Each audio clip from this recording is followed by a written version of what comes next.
கிறிஸ்துவுக்குள் அன்பானவர்களே, ஆண்டவராகிய இயேசு கிறிஸ்துவின் நாமத்திலே உங்கள் யாவரையும் வாழ்த்துகிறேன்.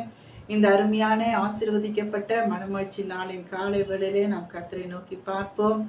இந்த ஆராதனைக்கு உங்கள் யாவரையும் அழைக்கிறேன். தேவரே தாமே இந்த ஆராதனை நமக்கு ஆசீர்வதித்து கொடுப்பாராக. நாம் யாவரும் தலைகளை தாழ்த்தி கர்த்தரை நோக்கி பார்ப்போம். பூமியின் குடிகளே, எல்லாரும் கர்த்தரை கம்பீரமாய் பாடுங்கள். மகிழ்ச்சியோட கர்த்தருக்கு ஆராதனை செய்து ஆனந்த சத்தத்தோட அவர் சந்நிதி முன் வாருங்கள். கர்த்தரே தேவன் என்று அறியுங்கள். நாம் அல்ல, அவரே நம்மை உண்டாக்கினார். நாம் அவர் ஜனங்களும் அவர் மேய்ச்சலின் ஆடுகளும் ஆயிருக்கிறோம். அவர் வாசல்களின் துதியோடும் அவர் பிரகாரங்களின் புகழ்ச்சியோடும் பிரவேசித்து அவரை துதித்து அவருடைய நாமத்தை ஸ்தோத்திரிங்கள். கர்த்தர் நல்லவர், அவருடைய கிருபை என்றென்றைக்கும், அவருடைய உண்மை தலைமுறை தலைமுறைக்கும் உள்ளது. பிதா, குமாரன், பரிசுத்தாவியாகிய திரியேக தேவனே, இந்த அருமையான நல்ல ஆசீர்வதிக்கப்பட்ட மனமகிழ்ச்சி நாளின் காலை வேளையிலே உம்மை நோக்கி பார்க்கிறோம் அப்பா. அன்பின் தெய்வமே, இந்த நாளிலேயும் கூட கர்த்தாவே, இந்த ஆராதனை நீர் எங்களுக்கு ஆசீர்வதித்து தாரும். கடந்த நாட்களில் நீர் செய்த சகல உபகாரங்களை நினைத்து உமக்கு துதி ஸ்தோத்திரங்களை ஏறெடுக்கிறோம். நீர் எங்களுக்கு எப்பொழுதுமே போதுமானவராய் இருந்து எங்களை வழிநடத்தி வந்திருக்கிறீர். அதற்காக உமக்கு நாங்கள் நன்றி செலுத்துகிறோம் அப்பா. இம்மட்டும் நீர் உம்முடைய கிருபையினாலே இரக்கத்தினாலே எங்களை முடிசூட்டி வழிநடத்தி வந்திருக்கிறீர். உமக்கு கொடான கொடி ஸ்தோத்திரங்கள். இந்த ஆராதனையை கர்த்ததாமே ஆசீர்வதிப்பீராக. நாங்கள் ஏறெடுக்கிற பாடல்கள்ல நீர் பிரியமா இருப்பீராக. சத்திய வசனங்களை எங்களுக்கு ஆசீர்வதித்து தாரும். தேவ ஆவியானவர் தாமே எங்களோடு கூட இடைப்பட வேண்டும்யா நாங்கள் செபிக்கிறோம். நாங்கள் புத்தியுள்ள ஆராதனை செய்து உடைய பரிசுத்த நாமத்தை உயர்த்த கிருபை தாரும். ஒவ்வொருவரையும் நீர் பொறுப்படுத்தி வழிநடத்த முடியாது செபிக்கிறோம். ஆண்டவராகிய இயேசு கிறிஸ்துவின் நாமத்தில் ஜெபிக்கிறோம் நல்ல பிதாவே, ஆமென். நம்முடைய ஆராதனைக்கு ஆரம்பமாக நாம் ஒரு பாடலை பாடி கர்த்தரை மகிமைப்படுத்துவோம்.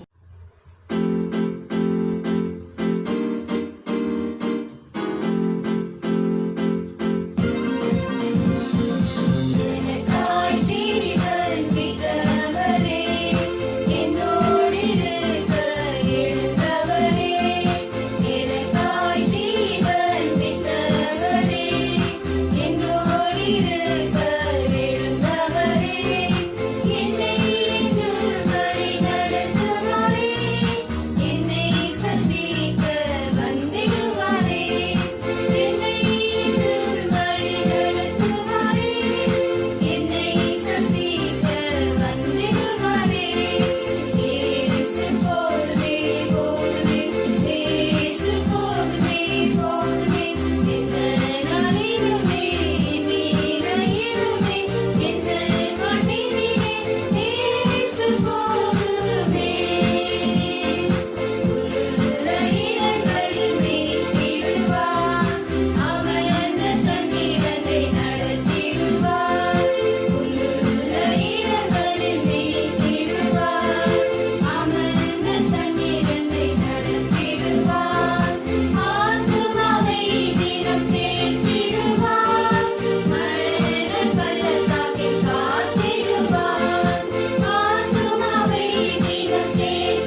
வாசிக்கும்படியாய் தெரிந்து கொள்ளப்பட்ட வேத பாடம் ஏசாயா 26ஆம் அதிகாரம் 1-4 முடிய.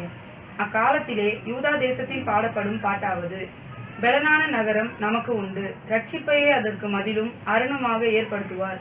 சத்தியத்தை கைக்கொண்டு வருகிற நீதியுள்ள ஜாதி உள்ளே பிரவேசிப்பதற்காக வாசல்களை திறவுங்கள்.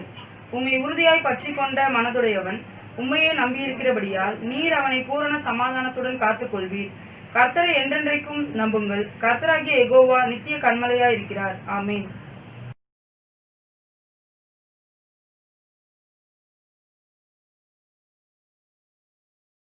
கர்த்தர் நல்லவர், அவர் கிருபை என்றும் உள்ளது. கிறிஸ்துவுக்குள் மிகவும் பிரியமான சகோதர சகோதரிகளே, ஆண்டவராய் இயேசு கிறிஸ்துவின் பரிசுத்த நாமத்தில் உங்கள் யாவரையும் வாழ்த்துகிறேன். கர்த்தர் தாமே இந்த அருமையான ஞாயிற்றுக்கிழமை ஆராதனையில நம்மோடு கூட தொடர்ந்து கர்த்தர் உறவாடுவாராக, பேசுவாராக. கர்த்தருடைய வார்த்தைகளை நாம் கேட்கும்படியாய் நம்முடைய இருதயங்களை ஒருமுகப்படுத்தி அந்த சமூகத்திலே நம்மை ஒப்பு கொடுக்க வேண்டும். ஒரு விஷயம், நம் கண்களை மூடி கர்த்தரை நோக்கி நாம் பார்ப்போம். ஆண்டவரே, உடைய வேதத்தில் உள்ளதான அதிசயங்களை பார்க்கும்படி எங்கள் மனக்கண்களை திறந்தருளும். ஆண்டவரே, எங்கள் செவிகளை திறந்தருளும். எங்களோடு கூட தொடர்ந்து பேசும் உடைய பரிசுத்த நாமம் மையப்படுவதாக ஆண்டவரும் இரட்சகருமாகிய இயேசு கிறிஸ்துவின் ஜெபிக்கிறோம் நல்ல தகப்பனே, ஆமென். அருமையான தேவனுடைய பிள்ளைகளே, இந்த நாளிலே நம்முடைய தியானத்திற்கு ஆதாரமாக வாசிக்க கேட்டதான ஏசாயா 26வது அதிகாரம் முதல் 4 வசனத்திலிருந்து 4 காரியங்களை குறித்து உங்களோடு கூட நான் பேச வேண்டும் என்று சொல்லி நான் ஆசிக்கிறேன். கர்த்தர் இந்த நாளில் அவருடைய வசனத்தை கொண்டு இந்த மாதத்தில் நம்ம அதிகமாக அவர் தேற்றுவாராக. 2வது வாரத்தில் இந்த கடந்து வந்திருக்கிறோம். நம்முடைய தேசம் இன்றைக்கு ஒரு விடுதலையை கொண்டாடி கொண்டிருக்கிறதான ஒரு நேரத்தில் நான் வந்து கொண்டிருக்கிறோம். அருமையான தேவனுடைய பிள்ளைகள், அந்த நேரத்தில் நம்முடைய வாழ்க்கையில அந்த விடுதலை அனுபவிக்கத்தக்கதான ஒரு சூழல் இருக்கிறதா என்று நாம் பார்க்கும்போது நம்மை சுற்றிலும் பார்க்கிற ஒரு நம்பிக்கையற்ற ஒரு சூழ்நிலை, உளையான ஒரு சூழ்நிலை. அந்த சூழ்நிலையில கர்த்தர் இன்றைக்கு நமக்கு நம்பிக்கை கொடுக்கும்படியாக இந்த அருமையான ஏசாயா 26வது அதிகாரம் 1-4 வசனங்களிலே நாம் பார்க்கிறோம். இந்த பகுதியிலிருந்து 4 ஆவிக்குரிய சத்தியங்களை நான் உங்களோடு கூட பகிர்ந்து கொள்ள விரும்புகிறேன். முதலாவதாக நாம் பார்க்க இருக்கிறது ஆவிக்குரிய பாடல். நம்முடைய உற்சாகமூட்டும் ஆவிக்குரிய பாடலை குறித்து நாம் பார்க்க போகிறோம். 2வதாக ஒரு உறுதியான ஒரு பலமுள்ள நகரத்தை குறித்து நாம் சிந்திக்க போகிறோம். 3வதாக உறுதியான விசுவாசத்தை குறித்து பார்க்க போகிறோம். 4வதாக ஆண்டவர் மேல் பற்று கொள்கிற உறுதியான மனதை குறித்து நாம் பார்க்க போகிறோம். முதலாவதாக இந்த ஏசாயா 26வது அதிகாரம் முதல் வசனத்திலே வாசிக்கிறோம். அக்காலத்திலே யூதா தேசத்தில் பாடப்படும் பாட்டு என்று நாம் பார்க்கிறோம். அருமையானவர்களே, யூதா தேசத்திலே பாடப்படும் பாட்டு, உலகம் முழுவதும் பாடல்கள் இருக்கிறது, களியாட்டுகள் இருக்கிறது, வெறிகள் இருக்கிறது. ஜனங்கள் தங்களுடைய காலங்களில் நேரங்களையும் போக்குவதற்கு பலவிதமான ஆடல் பாடல்களை நடனங்களை ஜனங்கள் செய்கிறார்கள். ஆனால் இன்றைக்கு ஒரு உற்சாகமூட்டும் ஒரு ஆவிக்குரிய பாடலை குறித்து இங்கே வேதம் நமக்கு சொல்லுகிறதை நாம் பார்க்கிறோம். ஏன் இந்த வார்த்தை இங்கே அருமையாக இதை ஏசாயா தீர்க்கதரிசி எழுதுகிறார் என்று பார்க்கும்போது, இதற்கு முந்தின அதிகாரங்களிலே 24வது அதிகாரம் 10வது வசனத்திலே ஒரு குழப்பத்தை, ஒரு மனதிலே தெளிவில்லாத, ஒரு நீதி இல்லாத ஒரு பட்டணத்தை குறித்து, அந்த பட்டணத்திலே இருக்கிறதான ஆடல் பாடல்களை குறித்து, அங்கே உள்ளதான குழப்பங்களை குறித்து எழுதுகிறார். அதை தொடர்ந்து 25வது அதிகாரம் 2வது வசனத்திலே பார்க்கும்போது இருக்கிறதான மிகப்பெரிய அருமையான அரண்மனைகளில் எல்லாம் காணப்படுகிறதான எல்லா விதமான அலங்கோலங்களை குறித்து எழுதுகிறார். 25வது அதிகாரம் 11 முதல் 12 வசனங்களை நாம் பார்க்கும்போது மோவாப் தேசத்தினுடைய அரண்களை குறித்து, அங்கே உள்ளதான குழப்பங்களை குறித்து, அங்கே உள்ளதான அநீதிகளை குறித்து அவர் எழுதுகிறபடினாலே இந்த 26வது அதிகாரத்துக்கு திரும்ப தொடர்ந்து நாம் பார்ப்போம்னா 24வது அதிகாரத்துல 25வது அதிகாரத்துல இந்த அதிகாரங்கள் எல்லாம் எப்படியாக ஜனங்களுடைய அவர்களுடைய மகிழ்ச்சி, அவருடைய ஆரவாரம் எல்லாம் எப்படி துக்கமாக மாறப்போகிறது என்பதை குறித்து அவர் எழுதுகிறார். ஆனால் இந்த 26வது அதிகாரம் முதல் வசனத்தில் வரும்போது சொல்லுகின்றார், அக்காலத்திலே யூதா தேசத்திலே பாடப்படும் பாட்டாவது. ஆகையால் ஒரு ஆவிக்குரிய பாடல் உருவாக போகிறது என்பதை குறித்து அங்கே அவர் எழுதியிருக்கிறதை நாம் பார்க்கிறோம். அருமையான தேவனுடைய பிள்ளைகளே, நம்முடைய வாழ்க்கையில ஆண்டவர் கொடுக்கிற பாடல், ஆண்டவரை குறித்ததான பாடல், அது மகிழ்ச்சியையும் அது நமக்கு உற்சாகத்தையும் கொடுக்கக்கூடியதா இருக்கிறது. பாடல்களை நாம் எதற்காக பாடுகிறோம்? ஒரு கால போக்குவரத்திற்காக அல்ல, அல்லது நேரத்தை பொழுதுபோக்காக அல்ல, நம்முடைய உணர்வுகளை வெளிப்படுத்தும்படியாக, நம்முடைய ஆண்டவரோடு கூட உள்ளதான தெய்வீக பக்தியை வெளிப்படுத்தும்படியாகத்தான் பாடல்களை பாடுகிறோம். ஆகையால் பாடல்கள் நம்முடைய வாழ்க்கையில மிக முக்கியமான இடத்தை பிடித்திருக்கிறது. வேதத்தில் உள்ளதான பாடல்களை பார்க்கும்போது அவர்கள் ஆவியிலே நிறைந்து பாடினார்கள் என்று பார்க்கிறோம். இது தேவனுடைய ஆவினால நிறைந்து பாடுகிற ஒரு பாடலாயிருக்கிறது. இது தேவனை நோக்கி பாடுகிற பாடலாயிருக்கிறது. தேவன் கொடுக்கிற பாடல், தேவனை குறித்து பாடும்படியாக கொடுக்கிற பாடல், அது தேவனுக்கே செலுத்தப்படுகிற பாடல். அதுதான் கீர்த்தனைகள், அதுதான் பாமாலைகள், அதுதான் ஆவிக்குரிய பாடல்கள் என்று சொல்லி பார்க்கிறோம். நம்முடைய அருமையான ஸ்தாபகர் ஜான் வெஸ்லி அவர்கள் சொல்லும் போது சொல்லுகின்றார், உன்னுடைய ஆவிக்குரிய வாழ்க்கையில உனக்கு உற்சாகம் மூட்டாத, உன்னுடைய ஆவிக்குரிய வாழ்க்கையில் அனல் மூட்டாத பாடல்களை நாம் பாடக்கூடாது என்று அந்த நாளிலே அவர் நமக்கு சொல்லி இருக்கிறதை பார்க்கிறோம். இன்றைக்கும் அது எவ்வளவு பொருத்தமானதா இருக்கிறது. அருமையான தேவனுடைய பிள்ளைகளே, நித்தியத்திற்கான ஒரு பாடல் நம்முடைய வாயிலே பாடப்பட வேண்டும். மோசேயின் புதிய பாடலை நாம் பாடுகிறவர்களாக, அருமையான தாவீது சொல்லுகின்றார், கர்த்தர் என்னை உளையான சேற்றிலிருந்து தூக்கி எடுத்து கண்மலையின் நிறுத்தியருக்கு புதிய பாடலை கொடுத்தார் என்று பார்க்கிறோம். ஆகையால் ரட்சிக்கப்பட்டவர்களுக்கு என்று சொல்லி பாடல், அது புது பாடலாக தேவனை குறித்து மகிழ்ப்படுத்துகிற பாடலாக இருக்கிறது. நம்முடைய இசைக்கருவிகள் அது தேவனுக்காக மீட்டப்பட வேண்டும். நம்முடைய வாழ்க்கையில பாடல்கள் அது தேவனுக்காக பாடப்பட வேண்டும். அருமையான தேவனுடைய பிள்ளைகளை, கிறிஸ்தவ வாழ்க்கையில யார் வேண்டுமானால் பாடலாம். ஏனென்று சொன்னால் கர்த்தர் பக்தியையும் அதோடு கூட பக்தி வினயத்தையும் பார்க்கிறத தவிர நம்முடைய தாளந்துகளை அவர் பார்ப்பதில் இல்லை. எவ்வளவு திறமையானவர் மாத்திரம் பாட வேண்டும் என்று சொன்னால் இன்றைக்கு சபைகளில் நாம் பாட முடியாது. ஆகிய அருமையான தேவனுடைய பிள்ளைகளே, ஒரு ஆவிக்குரிய பாட்டை குறித்து நாம் பார்க்கிறோம், மீட்கப்பட்டவருடைய பாட்டை குறித்து பார்க்கிறோம். நீங்களும் நானும் அப்படிப்பட்டதான ஒரு பாட்டு யூதா தேசத்திலே பாடப்பட்டது போல தேவனாலே தெரிந்து கொள்ளப்பட்ட ஜனங்கள், துதியின் ஜனங்கள். யூதா என்று சொன்னால் துதி என்று அர்த்தம். ஆகையால் இந்த துதியின் ஜனங்களாக நாம் தேவனை துதித்து பாடும்படியாக அழைக்கப்படுகிறோம். இரண்டாவதாக நாம் இந்த பகுதியில பார்க்கிறது 26வது அதிகாரம் முதல் வசனத்திலே, பலனான நகரம் நமக்கு உண்டு, ரட்சிப்பையே அதற்கு மதிலும் அரணுமாக ஏற்படுத்துவார். நம்முடைய பாடல்ல முதலாவதாக நாம் என்ன சொல்லுகின்றோம்? நமக்கு ஒரு பலனான நகரம் உண்டு, ஒரு உறுதியான நகரம் இருக்கிறது என்று சொல்லி நாம் பார்க்கிறோம். முதலாவது நாம் பார்த்தது நமக்கு உற்சாகமூட்டக்கூடியதான ஆவிக்குரிய பாடல் இருக்கிறது. அந்த பாடலில் நாம் பாடுகின்ற பாடலிலே பொருள் என்ன?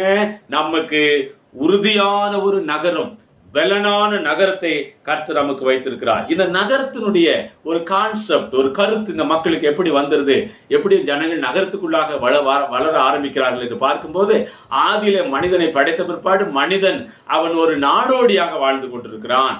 பல இடங்களுக்கும் தன்னுடைய கூடாரங்களை பெயர்த்து கொண்டு போய் எங்கெல்லாம் பசுமை இருக்கிறதோ, எங்கெல்லாம் நீர்வளம் இருக்கிறதோ, எங்கெல்லாம் ஆறுகள் இருக்கிறதோ, ஊற்று கண்கள் இருக்கிறதோ, அங்கெல்லாம் மனிதன் போய் தன்னுடைய ஆடு மாடுகளை மேய்த்து அவன் அப்படியாக தன் வாழ்க்கையை வாழ்ந்து கொண்டிருந்தான். அவனுக்கு நகரத்தினுடைய அமைப்பு தெரியாது.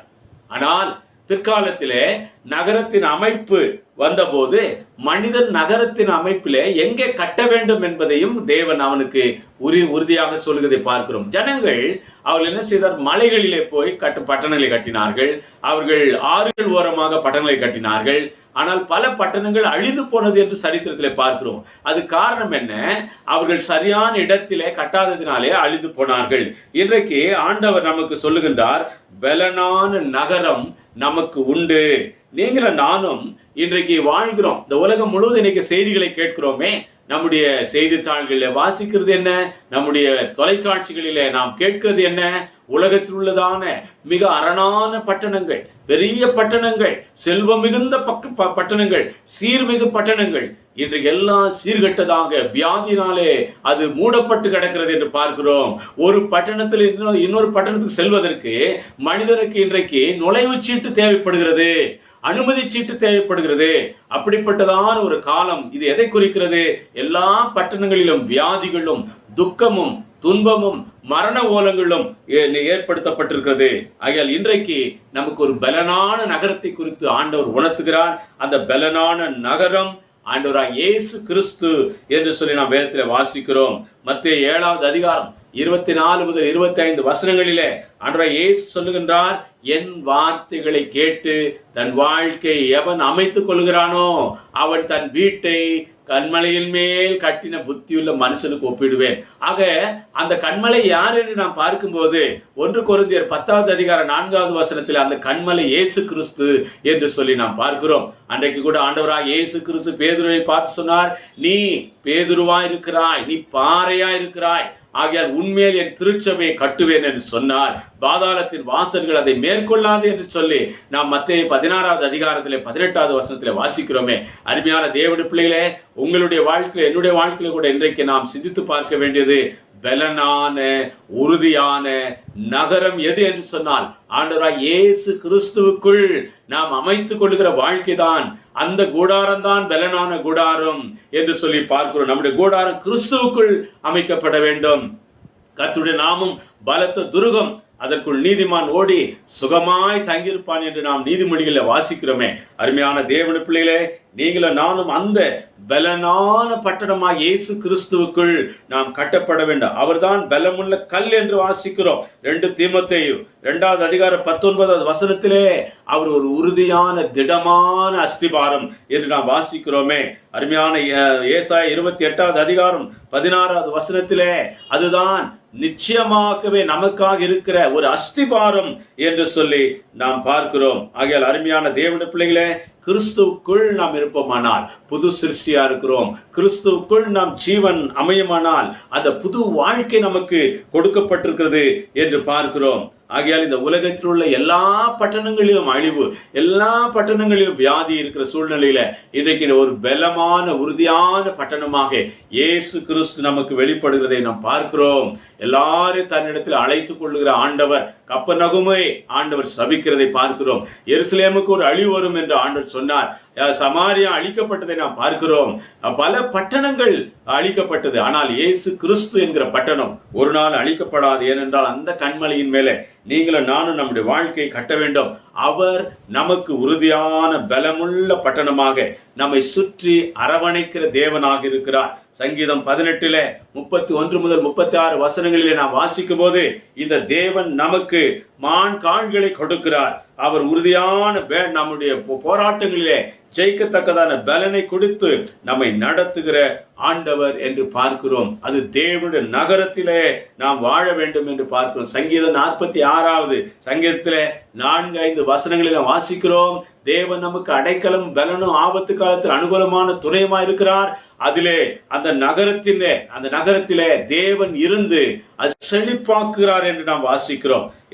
சங்கீதம் 87:3 நாம் வாசிக்கும் போது அப்படிப்பட்டதான ஒரு நகரம் ஒரு நாள் அழிக்கப்படாது, அசைக்கப்படாது என்று சொல்லி நாம் பார்க்கிறோம். ஒரு அசைக்கப்படாத ஒரு நம்பிக்கையை ஆண்டவர் நமக்கு கொடுக்கிறதை நாம் உறுதியான அஸ்திபாரமாக இயேசுவின் மேல் நம்முடைய வாழ்க்கை இருக்கும்போது நாம் என்றென்றைக்கும் உறுதியாக கட்டப்படுகிறோம். ஏனென்று சொன்னால் சகரியா 8வது அதிகாரம் 3வது வசனத்திலே அந்த நகரம் அது சத்தியத்தின் நகரம் என்று சொல்லி பார்க்கிறோம். அதுதான் இயேசு கிறிஸ்து நம்முடைய வாழ்க்கையிலே வருகின்றார். அருமையானவர்களே, எருசலேமுடைய குறித்த காரியத்தை பார்க்கும்போது அந்த எருசலேமிலே எபூசியர்கள் வாழ்ந்தார்கள்.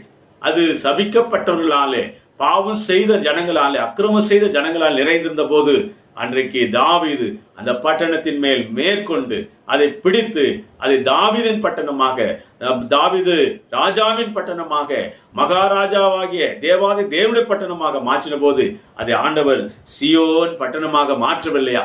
உங்களுடைய வாழ்க்கை என்னுடைய வாழ்க்கை கூட எப்படி இருந்தாலும் பரவாயில்ல, கர்த்தர் எல்லாவற்றையும் மாற்றி நமக்கு ஒரு புதிய பலனான நகரமாக மாற்றுகிறார். இயேசு கிறிஸ்துவுக்குள் கட்டப்படுகிற வாழ்க்கை தான் அந்த இருதயம்தான், அந்த இருதயத்துக்குள்ளே வருகிற வாழ்க்கை தான் அது நமக்கு ஆசீர்வாதத்தை கொடுக்கக்கூடிய ஒரு வாழ்க்கையாக இருக்கிறது என்று சொல்லி நாம் பார்க்கிறோம். 3வதாக அருமையான தேவனுடைய பிள்ளைகளே, இந்த ஏசாயா 26வது அதிகாரம் 2வது வசனத்தில் வாசிக்கிறோம், சத்தியத்தை கை கொண்டு வருகிற நீதி உள்ள ஜாதி என்று நாம் பார்க்கிறோம்.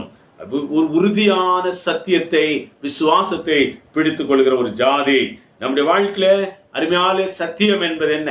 விசுவாசம் என்பது என்ன என்று நாம் பார்க்கிறோம். சத்தியம் என்பது ஆண்டவர் இயேசு கிறிஸ்துவை அறிவது, பிதாவையும் அவர் அனுப்பினார் குமாரனை அறிவதே நித்திய ஜீவன்.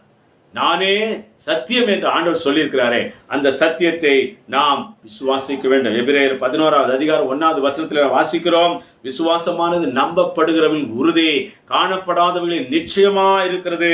ஆகையால் நீங்களும் நானும் சத்தியத்தை கை கொண்டு வருகிற நீதி உள்ள ஜாதியாக, உறுதியான விசுவாசத்தை கொண்ட ஜனமாக நாம் வாழ வேண்டியது அவசியமா இருக்கிறது.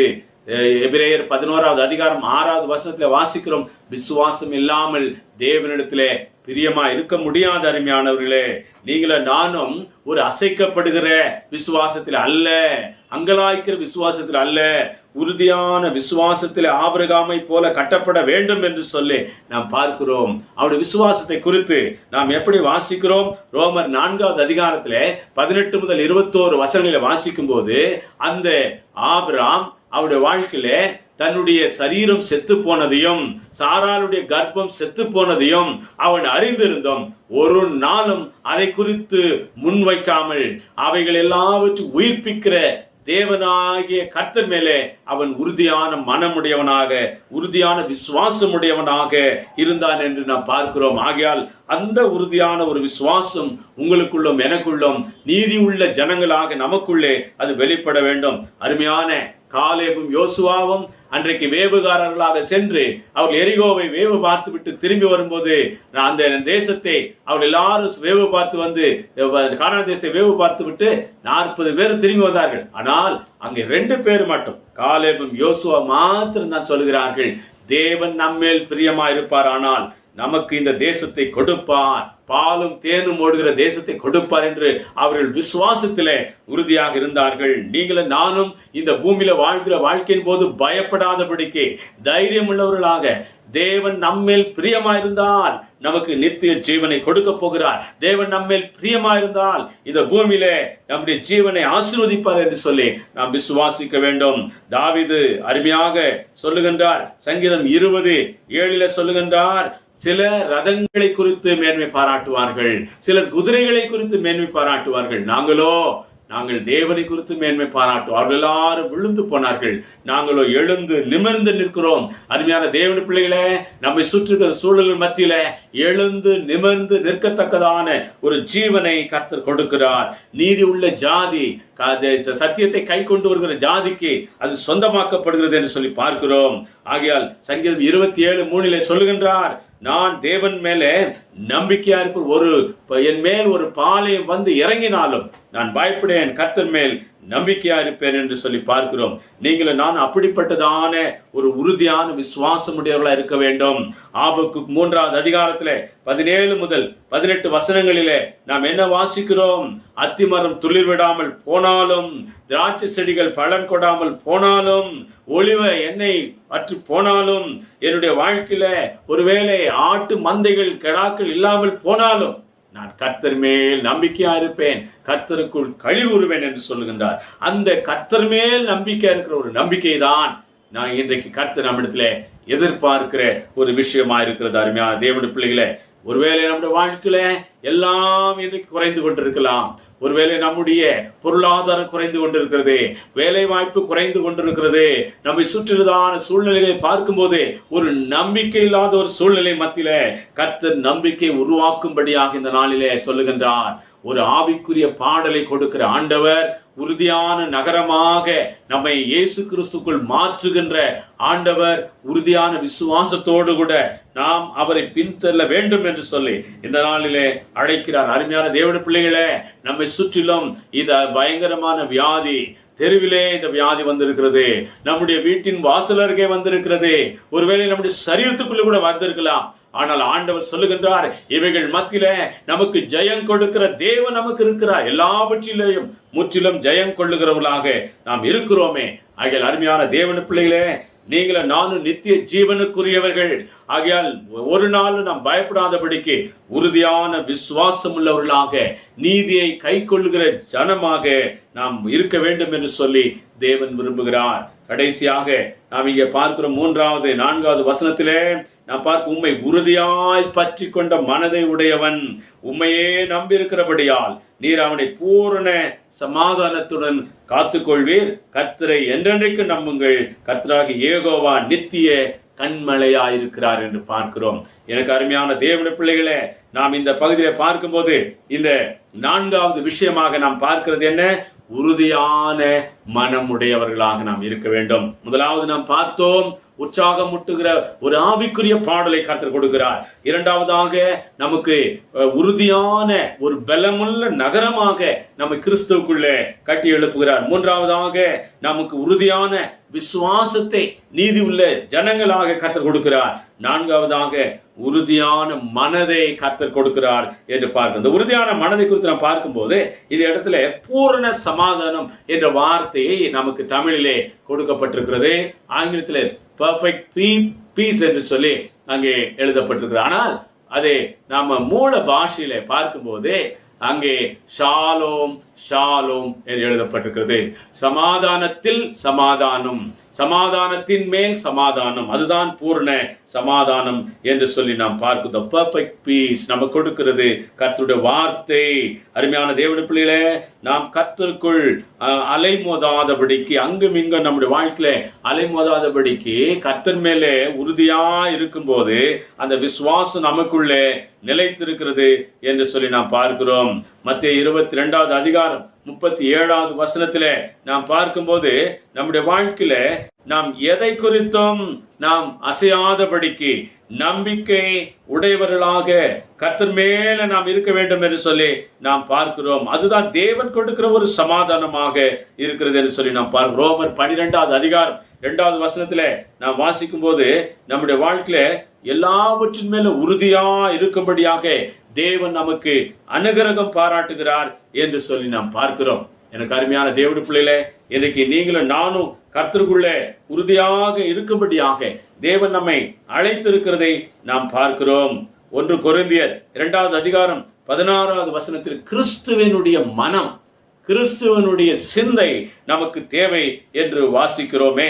பிலிப்பியர் 2வது அதிகாரம் 5வது வசனத்திலே நாம் வாசிக்கும் போது அந்த கிறிஸ்துவின் சிந்தையை உடையவர்களாக நாம் இருக்க வேண்டும் என்று வாசிக்கிறோம். பிலிப்பியர் 3வது அதிகாரத்திலே 13வது வசனத்திலே நம்முடைய மனமானது பூமிக்குரியவைகள் அல்ல, பரலோகத்துக்குரியவைகளை, தேவனுக்குரியவைகளை நோக்கி பார்க்க வேண்டும். கொலோசியர் 3வது அதிகாரம் 2வது வசனத்திலே வாசிக்கிறோம், பூமிக்குரியவைகளை அல்ல, மேலானவைகளை, தேவனிடத்தில் உள்ளவைகளை நாம் தேட வேண்டும் என்று வாசிக்கிறோமே.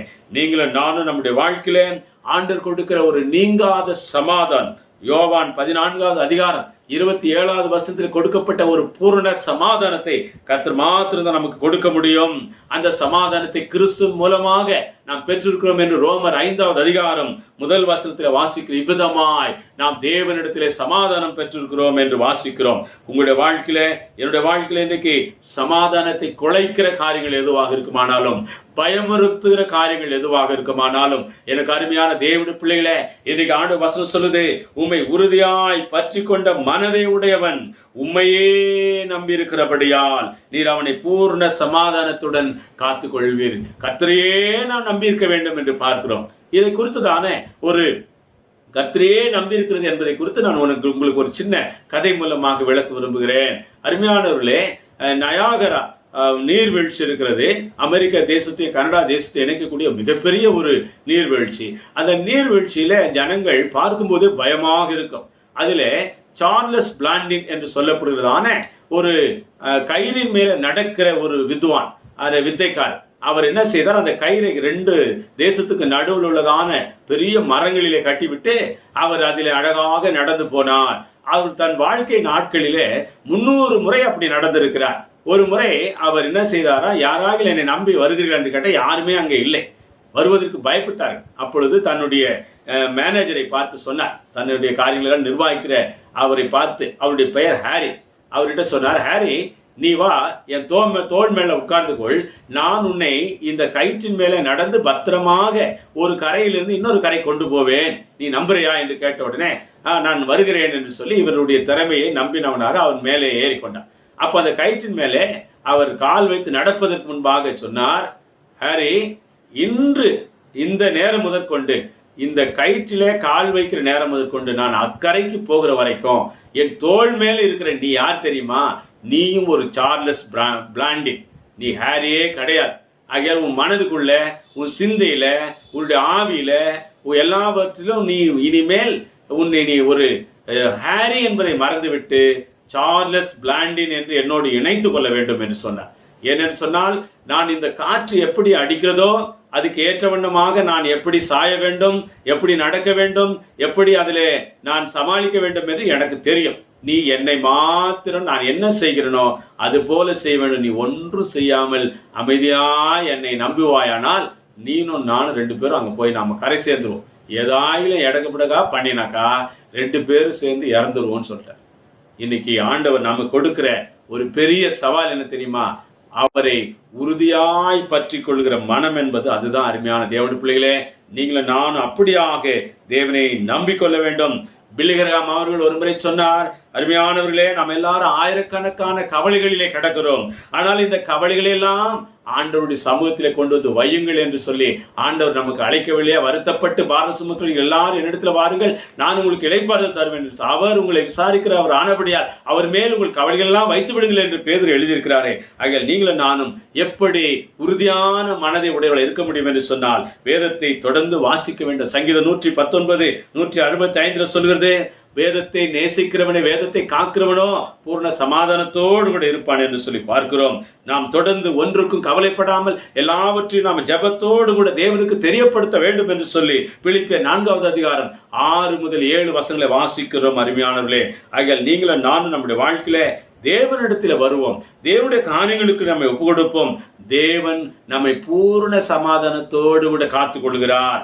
எப்படிப்பட்ட ஒரு சமாதானம் என்று சொன்னால், பிலிப்பியரில் நான் வாசிக்கிறோமே, எல்லா புத்திக்கும் மேலான சமாதானம், எல்லா அறிவுக்கு, எல்லா அனுபவத்துக்கு, எல்லா ஞானத்துக்கும், எல்லா விதமான ஆற்றலுக்கும் அப்பாற்பட்ட மேற்பட்ட ஒரு சமாதானத்தை கர்த்தர் கொடுக்கிறார்.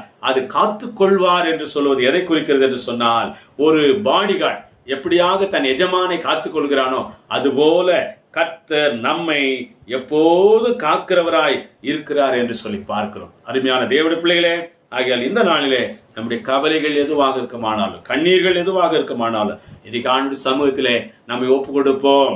இந்த அருமையான ஏசாயா 26வது அதிகாரம் 1 முதல் 4 வசனங்களிலே பார்க்கிறதான இந்த சத்தியத்தை நம்முடைய வாழ்க்கையிலே நாம் தொடர்ந்து கடைபிடிப்போமானால், நம்பிக்கை இல்லாத ஒரு சூழ்நிலையிலே ஆண்டவர் நமக்கு நம்பிக்கை கொடுக்கிறவராக, உறுதியான பாட்டை, ஆவிக்குரிய பாட்டை கொடுக்கிறவராக, உறுதியான பலமுள்ள ஒரு நகரமாக வாழ்கிற வாழ்க்கை நமக்கு ஆண்டவர் கொடுக்கிறார். உறுதியான விசுவாசத்தோடு கூட தொடர்ந்து செல்லும்படியாக கர்த்தர் நமக்கு பலனை கொடுக்கிறார். உறுதியான மனதோடு கூட பூர்ண சமாதானத்தோடு கூட கர்த்தர் நம்மை காத்துக் கொள்வார். ஆகையால் வருகிற நாட்கள் அப்படிப்பட்ட கிருபைகளை கர்த்தர் உங்களுக்கு தந்தருள்வாராக. நாம் தொடர்ந்து அந்த விசுவாசத்தில் முன்னேறுவோம். ஆமென்.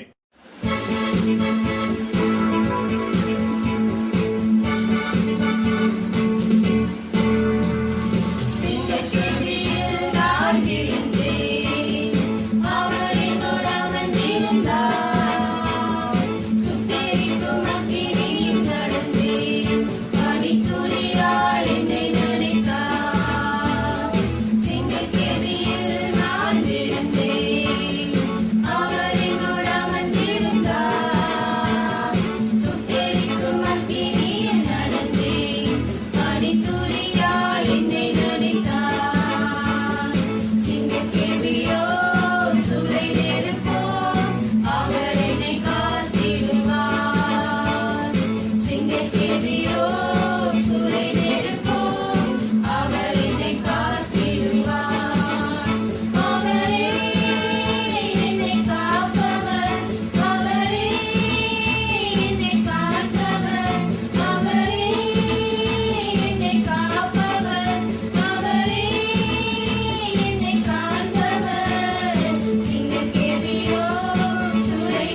நாம் யாவரும் தலைகளை தாழ்த்தி கர்த்தரை நோக்கி பார்ப்போம்.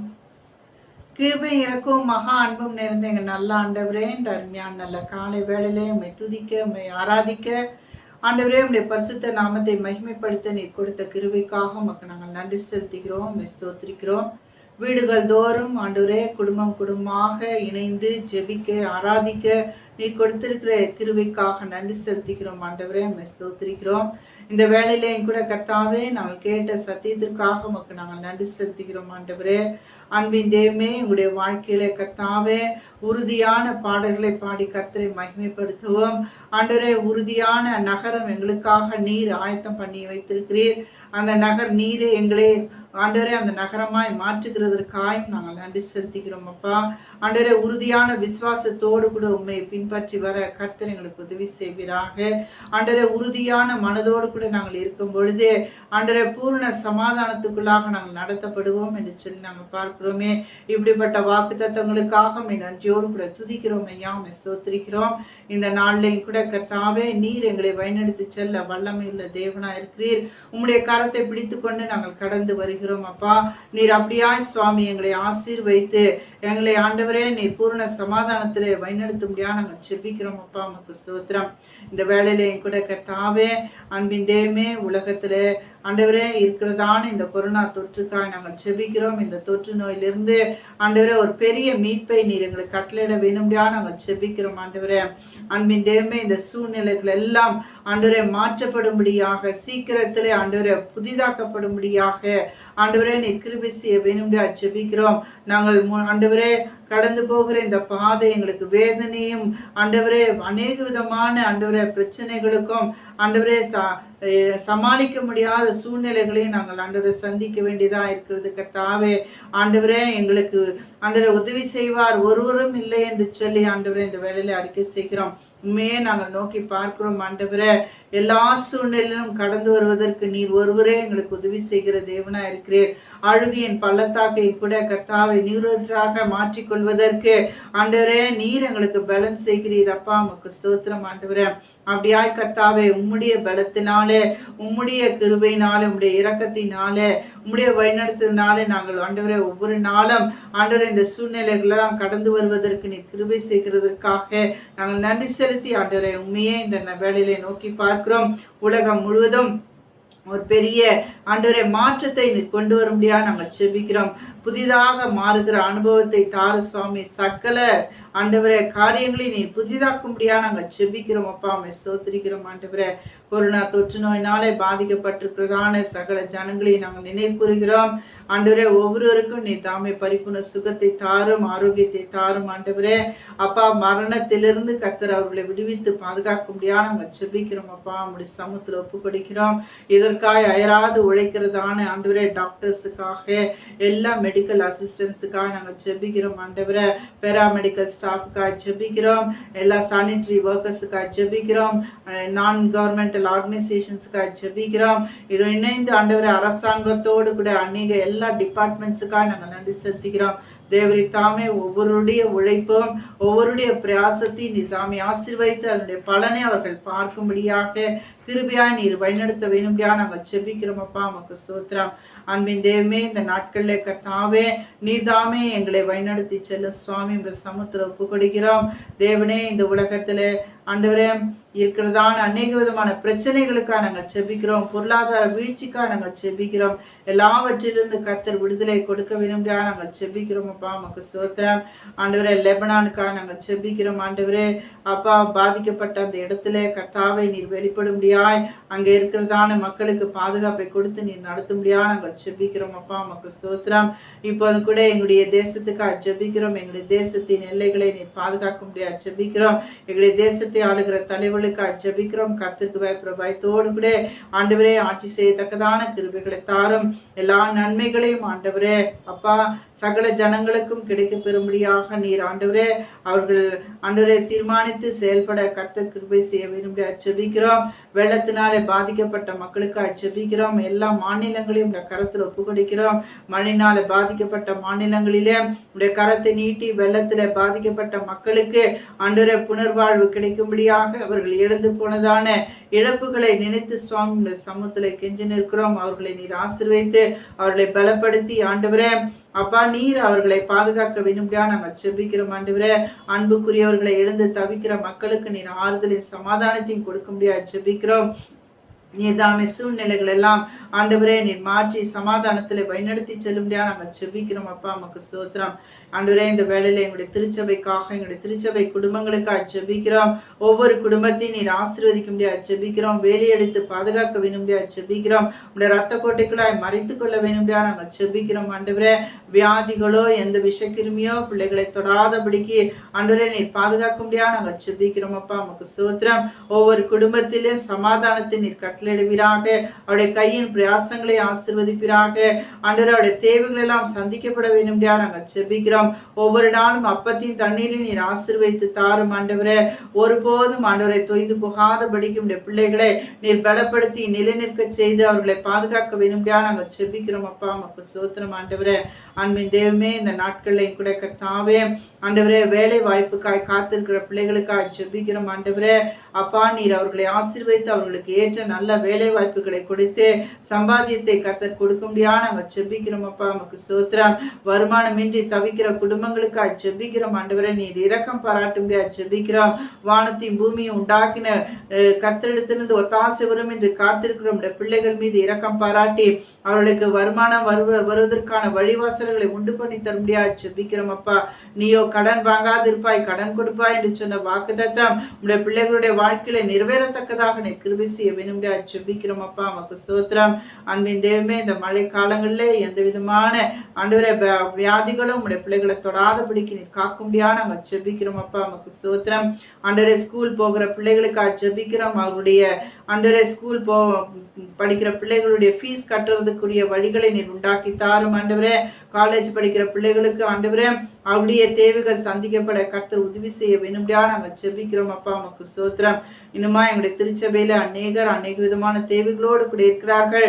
அவர்கள் உண்மையை நோக்கி பார்த்து கொண்டிருக்கிறபடினாலே நாங்கள் யாவரும் உண்மையை நோக்கி ஆண்டவரே அப்பா ஜெபத்துல தரித்திருக்கிறபடினால நீரே பரத்திலிருந்து ஒத்தாசை அனுப்பி தர முடியாது நாங்கள் ஜெபிக்கிறோம். அப்பா வியாதியஸ்தர்களை கத்த தொட்டு குணமாக்க முடியாது ஜெபிக்கிறோம்.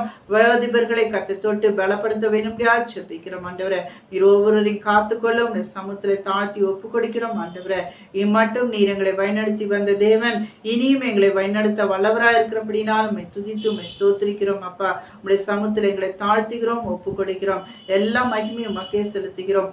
ஆண்டவராகிய இயேசு கிறிஸ்துவின் நாமத்திலே ஜெபிக்கிறோம் நல்ல பிதாவே ஆமென். கர்த்தர் கற்றுக் கொடுத்த ஜெபத்தை நாம் யாவரும் சேர்ந்து ஜெபிப்போம். பரமண்டலங்களில் இருக்கிற எங்கள் பிதாவே உம்முடைய நாமம் பரிசுத்தப்படுவதாக. உம்முடைய ராஜ்யம் வருவதாக. உம்முடைய சித்தம் பரமண்டலத்திலே செய்யப்படுவது போல பூமியிலேயும் செய்யப்படுவதாக. அன்றுள்ள ஆகாரத்தை இன்று எங்களுக்கு தாரும். எங்களுக்கு விரோதமாய் குற்றம் செய்கிறவர்களில் நாங்கள் மன்னிக்கிறது போல எங்கள் குற்றங்களை எங்களுக்கு மன்னியும். எங்களை சோதனைக்குள் பிரவேசிக்க பண்ணாமல் தீமைந்து ரட்சித்துக் கொள்ளும். ராஜ்யமும் வல்லமையும் மகிமையும் என்றென்றும் உடையங்களே ஆமென். நமது ஆண்டவராகிய இயேசு கிறிஸ்துவின் கிருபையும் பிதாவாகிய தேவனுடைய அன்பும் பரிசுத்த ஆவியானவருடைய அந்யோன்ய ஐக்கியம் விலகாத பிரசன்னம் வழிநடத்துதலும் இன்றும் என்று சதா காலங்களிலும் உங்கள் அனைவரோடு கூட தங்கி தரித்திருப்பதாக ஆமென்.